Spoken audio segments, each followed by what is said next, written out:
Yes, that's right, we have followed the trend and we are now on Teespring. You can now own the classic dive tee, Scuba Dude socks, and yep, you guessed it, a hashtag Flappy Snack Hazard sticker. And because it's a new shiny store from the 11th until the 25th of July 2019, we are offering 10% off all of our merch. So head over to our Teespring store, which is pinned in the comments, and at the checkout, type in promo code SCUBADUDE.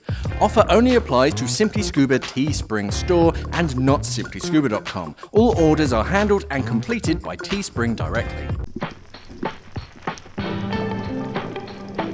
Hey everyone and welcome to today's episode of Daily Scuba News. So Mike Osborne was scuba diving off the Gulf of Mexico. During his dive, he experienced a problem with his equipment. So he managed to surface safely, but sadly he was around about 150 yards away from his boat. So Mike tried to swim to the boat, but the current was so strong it just kept pushing him away further and further from the boat. That's when he inflated his DSMB, his safety buoy. That didn't work, so he kept blowing on his whistle. That didn't work neither, and he was also waving his arms, and also that didn't work. So nothing really worked then.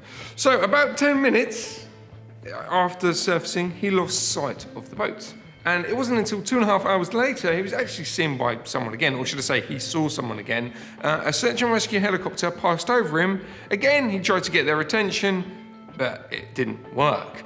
So he thought to himself, he was actually sadly never going to be rescued. God, that must be horrible. So this is when he got his compass out, well done.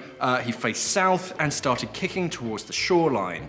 No matter the cramps, the numb toes, Mike just kept on kicking and pushing himself because, well, didn't want to die. No.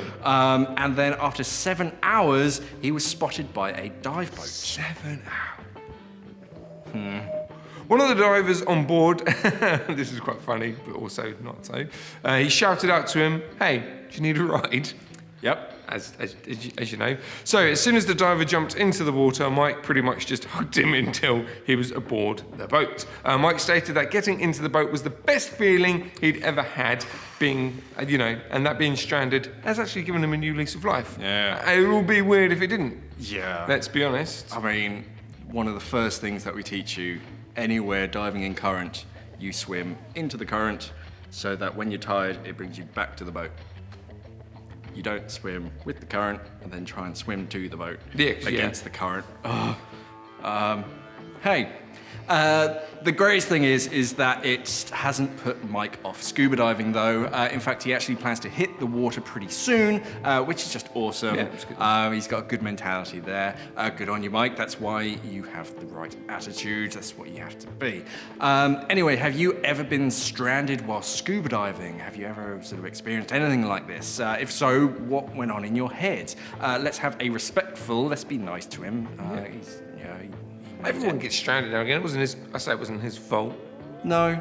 I mean, I've These things surfaced, someone else had a failure on their regulator, so we surfaced right at the beginning of the dive, and of course our dive boat had gone to where our potential exit was going to be. Yeah. There was another boat in the area. It's like, "Oh, you're right." It's like, yeah, we just need that boat, and they raided them and sorted it all out. It's a nice community. It's just, if that other boat wasn't there, I don't know whether they would have seen two tiny heads, even with a You like wouldn't 6 be foot. here.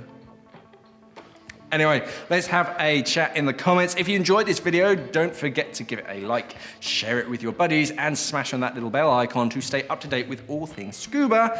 Thanks for watching, and safe diving. Bye. We are an online dive store serving the UK and the world for all your diving equipment needs. So why not visit us at simplyscuba.com or click the box on your screen.